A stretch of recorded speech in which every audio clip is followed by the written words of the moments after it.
বলছি কি, তুই কি এবারই কাজ করিস? হয়, বলো কি হয়েছে? তোরে কত করে দেয়? 3,000 টাকা দেয়। তোরে আমি 5,000 টাকা দেবো, তুই আমার সাথে কাজ করবি?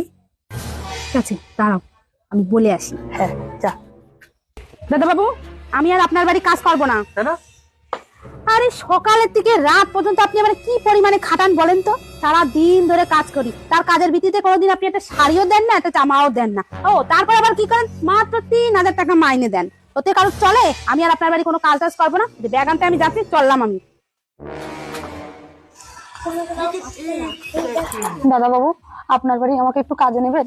আপনার বাড়ি যা কাজ আছে সকালে থেকে রাত অবধি সব কাজ করবো। থালা বাসন মাজবো, বাসন মাজবো, জামা প্যান্ট কাচবো, ঘর মুছবো এবং কি রান্না করবো। আর এছাড়াও আপনার পায়খানা বাথরুমও পরিষ্কার করে দেবো। নেন না দাদা বাবু, বেশি না, 3,000 টাকা দিলেই হবে। 3,000 টাকা? হ্যাঁ। আচ্ছা ঠিক আছে, যাও করো করো, যাও ঠিক আছে।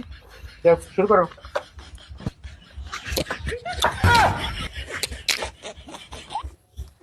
দাদা বাবু, হ্যাঁ চল যাও।